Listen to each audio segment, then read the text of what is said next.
दो सदिश ए वेक्टर और बी वेक्टर के तल के लंबवत इकाई सदिश n कैप। ये ध्यान रखना सदिश गुणन में ही होता है। n कैप बराबर होता है आपका A vector cross B vector बटे ए वेक्टर क्रॉस बी वेक्टर का परिमाण। लास्ट फॉर्मूला है तेरे को तीन का।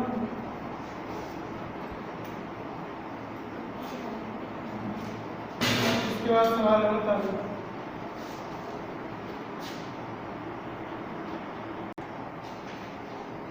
देखो पहले क्वेश्चन में घटाकी तो दे रखे सदिश 3i cap plus j cap minus k cap तथा 2i cap plus 3j cap और प्लस k कैप का सदिश गुणनफल। कौन सा गुणनफल?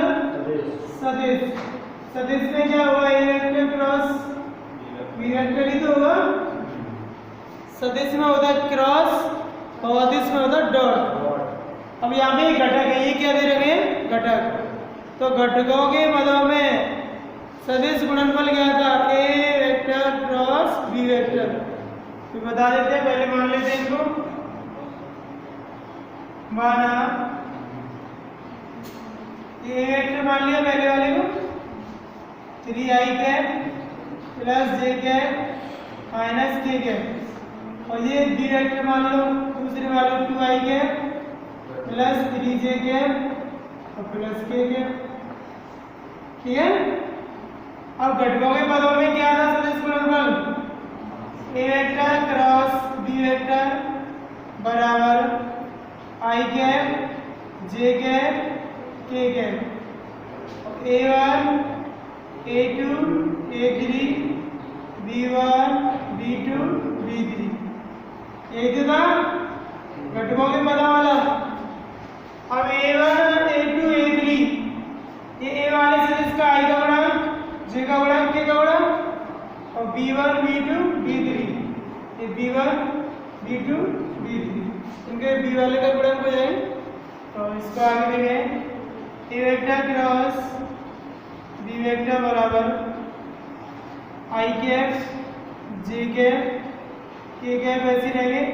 अब i का गुणांक 3 a1 का मान हो गया, j का गुणांक 1 a2 का हो गया, k का गुणांक -1। अब b1 कितना होगा? 2 y का गुणांक 2 ही तो b वाले हैं 2 j का गुणांक कितना है? 3 और k का गुणांक 1। यहाँ तक किसी को कोई दिक्कत नहीं होगी।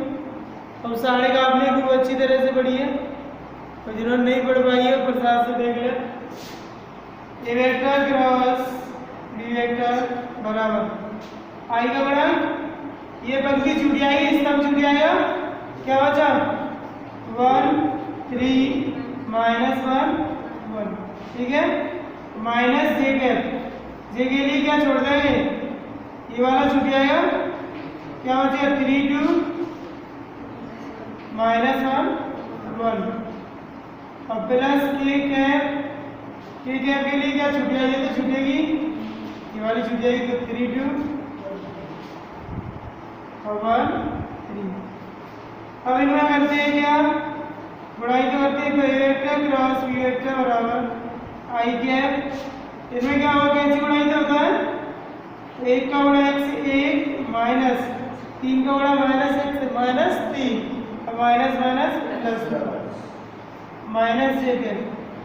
इसका इससे और इसका इससे 3 का 3 और माइनस माइनस प्लस 2 का प्लस k कैप सेम यहाँ पे 3 का गुणा 3 से 9 माइनस 2 का 2 माइनस का 1 तो नहीं है 2। आगे देखें ए वेक्टर क्रॉस बी वेक्टर बराबर 3 और 1 जोड़े तो 4i कैप हो गया। 4i कैप ये माइनस 3 और 2 कितने हैं? 5 माइनस के 5 j कैप और 9 में से 2 गए तो 7 k कैप। ये आ गया आपका A vector vector cross B vector निकालना।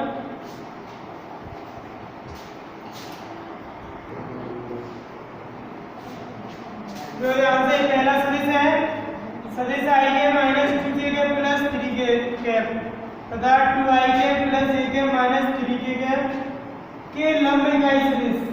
कैसा है लंब इकाई सदिश इसे बनाना है तो पहले इसको a मान लो और इसको b। हम दे गए माना a वेक्टर बराबर i cap minus 2j cap plus k cap comma b vector बराबर 2i cap plus j cap minus 3k cap के लंबवत इधर ले लेते इकाई सदिश n कैप बराबर क्या होगा a vector cross b vector बटे a vector cross b vector में क्या परिमाणी तो लेना है तो ये तुम्हें निकालना है n कैप लंब इकाई सदिश। इसको समीकरण फर्स्ट मान लो तो डायरेक्ट हम मान नहीं निकाल सकते। पहले क्या निकालना होगा a vector cross b vector फिर उसका निकालना है परिमाण तब जाके हम मान रखने ठीक है। तो समीकरण एक मान लिया आप निकाले आप a vector cross b vector a vector cross b vector बराबर क्या i cap j cap k cap. अब फॉर्मूला बार बार लिखने की जरूरत नहीं है।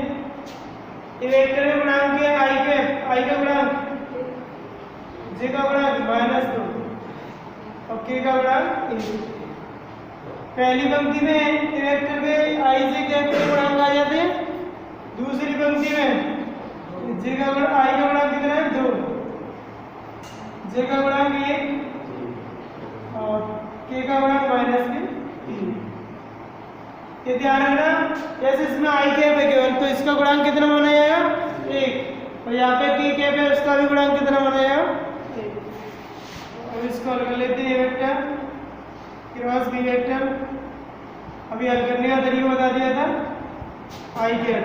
अब डायरेक्ट देखें इसका गुणा ऐसे बनाएं 3 दूनी माइनस के माइनस माइनस प्लस माइनस 1 का गुणा 1 से कराएं और बीच वाले के लिए आता है माइनस j कैप। अब 1 का गुणा -3 से करें माइनस के 3 माइनस 2 का गुणा 1 से करें 2 प्लस k कैप 1 का गुणा 1 से करें 1 माइनस 2 दूनी 4 माइनस ये माइनस क्या है प्लस। अब ये वेक्टर क्रॉस b वेक्टर बराबर 6 से ही क्या 5 आई के -3 -2 -5 माइनस प्लस 5 जे के और प्लस 4 और 1 5 के तो ये वेक्टर क्रॉस बी वेक्टर आ गया। अब इसको क्या निकाले परिमाण ए वेक्टर क्रॉस बी वेक्टर है क्या परिमाण में वर्गमूल आई के गुणांक का वर्ग 5 का वर्ग जे के गुणांक का वर्ग 5 का वर्ग प्लस के गुणांक 5 का वर्ग। मापांक ई वेक्टर क्रॉस बी वेक्टर बराबर 5 का वर्ग 25 प्लस कितने 25। अब A vector cross B vector का परिमाण बराबर इसको क्या लिख सकते हैं 25 × 3 से लिख सकते हैं भाई 1 2 3 हो गए तो 3 गुणांकित हो गए इसके तो 3 × 25। अब आगे जोड़ेंगे तो 25 25 50 50 25 75 ही तो हो रहे हैं और यहाँ पे 25 की 75 हो रहे हैं तो 5 क्या आएगा इसमें से 25 का वर्गमूल कितना होगा 5 12 है। ए वेक्टर क्रॉस बी वेक्टर बराबर 25 का वर्गमूल 5 और वर्गमूल 3। अब ये समीकरण 1 से इसको नंबर डाल सकते हैं 2 और इसको नंबर डाल दो 3। तो समीकरण 2 बार 3 से समीकरण 1 में मान रखने हैं।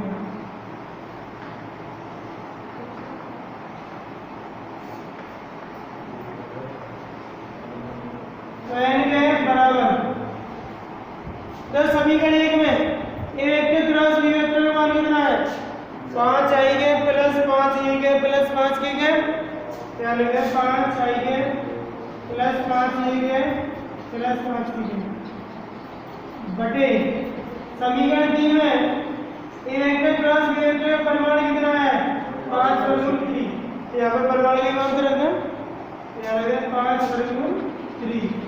5 ऊपर से क्या रखो तो n के बराबर 5 ले बार आई के प्लस जे के प्लस के बटे 5 वर्गमूल 3।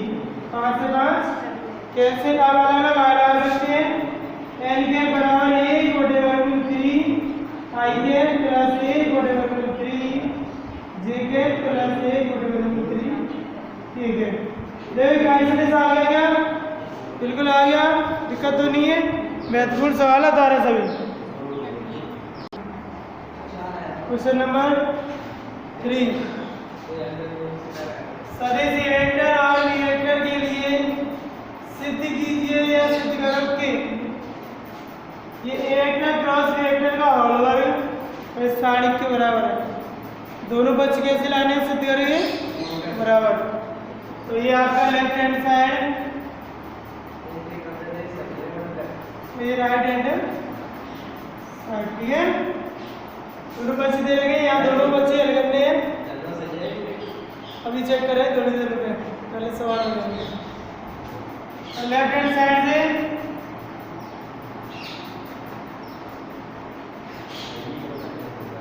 यहाँ पे पारी दे रहा है, तो देखो ध्यान से A vector cross B vector का वर्ग बराबर हम क्या लिख सकते हैं, ए वेक्टर क्रॉस बी वेक्टर के परिमाण का वर्ग कर सकते हैं कि नहीं, कर सकते हैं। यहाँ पे वर्ग मत करो, बिना वर्ग के कर लो, फिर बाद में वर्ग कर दें दोनों बच्चों का। हमारे चला हमने ले लिया ए वेक्टर क्रॉस बी वेक्टर, ठीक है, ए वेक्टर क्रॉस बी वेक्टर, उसका जब कोण वाले क्या होता है, ए का परिमाण और बी का परिमाण साइन थीटा एन का भी होता है। ठीक है, जब थीटा दे रहा हो ए वेक्टर क्रॉस बी वेक्टर का मान क्या होगा, ए का परिमाण बी का परिमाण साइन थीटा एन। अब आप क्या ले लें, इसका परिमाण ले लो दोनों बच्चों का।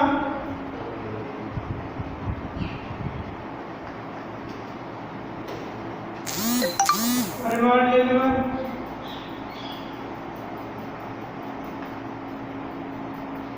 तो ये क्या होगा, ए वेक्टर क्रॉस बी वेक्टर बराबर, ये तो परिमाण में है ही पहले से, ए वेक्टर परिमाण बी वेक्टर परिमाण साइन थीटा एन कैप का परिमाण। और चूंकि एन कैप का परिमाण बराबर कितना होता है, एक ही तो होता है। अब दोनों बच्चों का कर दो वर्ग, दोनों बच्चों का क्या करते हैं वर्ग, दोनों बच्चों का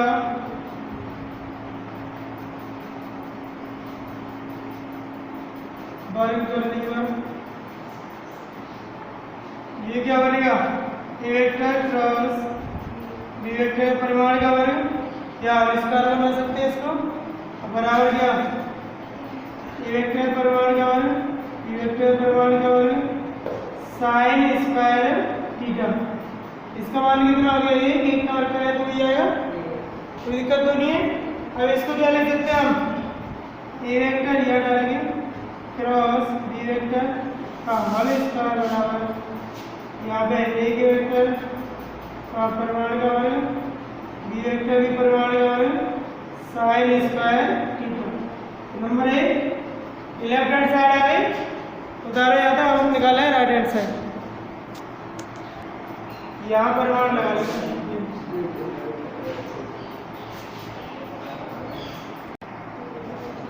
RHS से देखो राइट हैंड साइड से इसको पूरा सारणी के द्वारा लेंगे। A vector dot A vector dot B vector, A vector dot B vector और B vector dot D vector.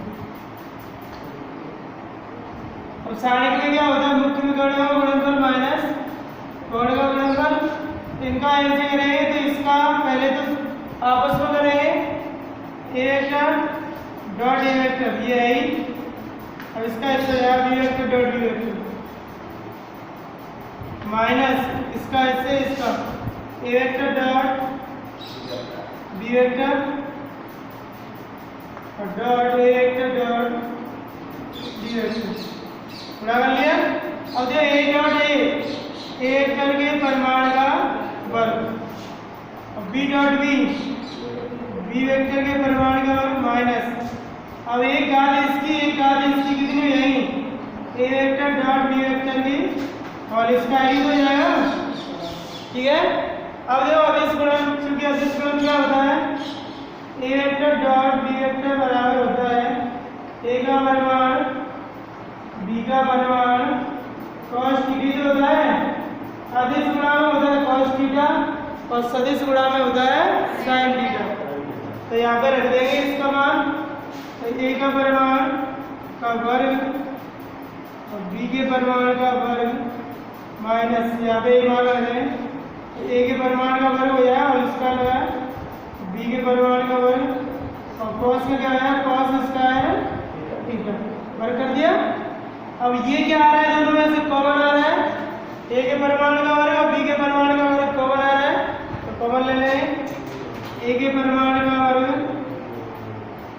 B के परिमाण का वर्ग कॉमन आ गया। इसका भाग इसमें लगाया तो 1 माइनस ये निकल आया, नहीं होता cos स्क्वायर थीटा और 1 माइनस cos स्क्वायर थीटा बराबर क्या होता है, sin square theta.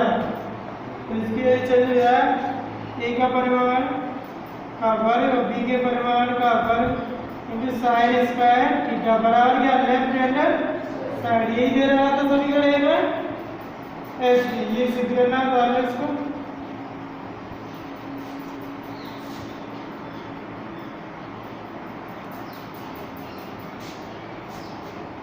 Question number 4 सिद्ध कीजिए कि तो ए वेक्टर का cross B vector plus C vector के साथ है, प्लस बी वेक्टर का cross C vector plus A vector के साथ है, plus C vector cross A vector plus B vector के साथ है, बराबर क्या लाना है 0।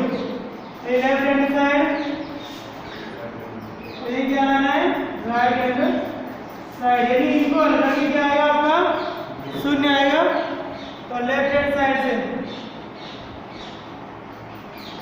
काफी आसान है, केवल गुणा करनी है।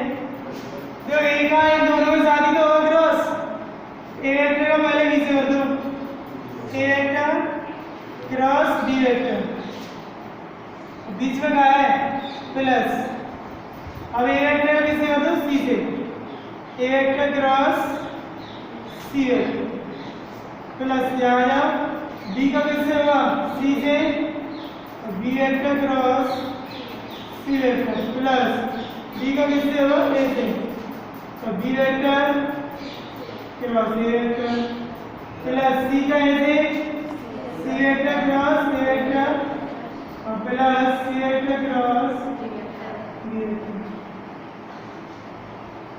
अब बताओ सदिश गुणन क्रमविन्वय नियम का पालन करता है, बिल्कुल नहीं करता।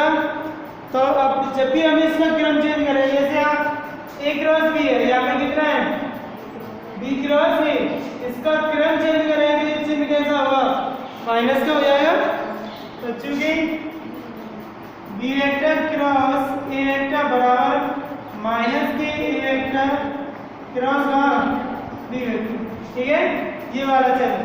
अब जो ए क्रॉस सी आया है क्या है सी क्रॉस ए, तो इसका ही क्रम चेंज कर दो, तो सी वेक्टर क्रॉस ए वेक्टर बराबर माइनस के A vector cross C vector, और यहाँ बी क्रॉस सी, यहाँ पे क्या है सी क्रॉस बी, इसको भी चेंज कर दो, तो सी वेक्टर क्रॉस बी वेक्टर बराबर माइनस के B vector cross C vector.